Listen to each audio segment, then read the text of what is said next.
Alright, so I talk with demons every single day as a part of my faith and witchcraft. And personally, I want to talk about what I believe demons are.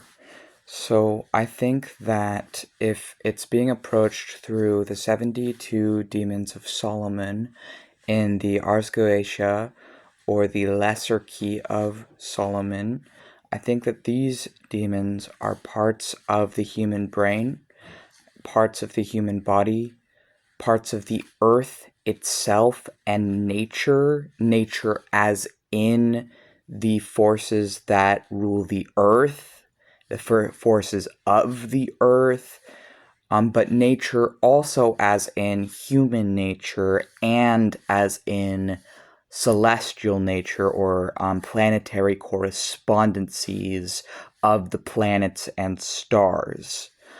I also think that some demons, the so-called fallen angels, which I have mixed feelings about because they're not fallen in my eyes at all. They're just angels that have been demonized in a derogatory sense by humans. But actually, I would say that these fallen angels are the closest to humans. And very much, I think a lot of them are actually trying to help humanity in their own way. But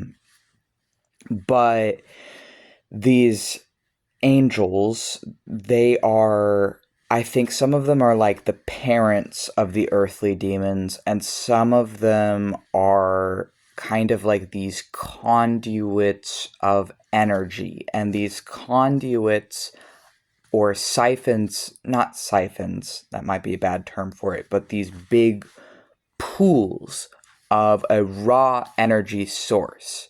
And I think that these demonic angels are more earthly angels who are pools that when tapped into these pools you can experience different kinds of energy, of various different concepts that again also corresponds to the different planets and stars and constellations, and that when you feel this energy of these various different angels, it can be dangerous and damaging to the human brain because it can be so intense that there is a very real risk of it driving you mad.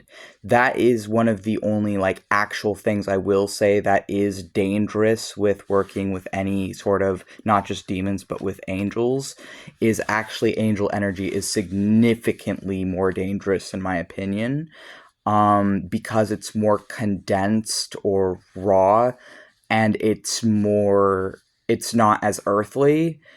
So I guess it's a bit more alien. It's a bit more mind breaking. And when you're exposed to it, if you take on too much at once, it can lead to risks like spiritual psychosis or just other kinds of mental sickness or even maybe bodily sickness. If you take on too much energy of the angels at once, it can make you become very ill. I was very ill with it for probably about a year. I'm not going to deny that. I don't deny that. I do admit that the angels did make me sick for a while because I took too much of their energy into me, and it was too much for my brain and body to handle, and it took a long time for it to even out. And now I'm okay. I'm not. It doesn't make me sick anymore. It doesn't overwhelm me how it used to, in those ways, because there was a time in my past when I was still new to all of this, or newer anyways, where I was just taking on way too much at once. I was being reckless. I was being careless. I wasn't protecting myself properly.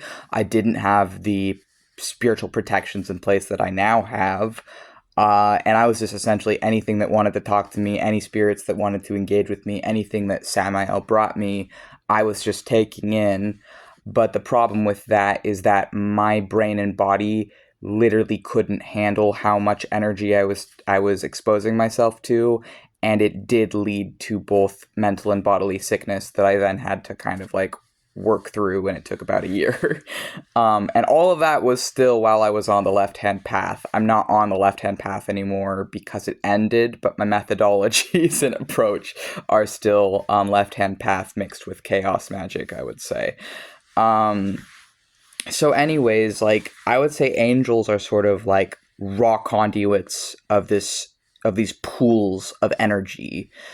I also think that the angels are planets and stars themselves. Like I think they are consciousnesses of the planets and stars and concepts in the same way that pantheistic or polytheistic gods are. And oh, I'm getting a call.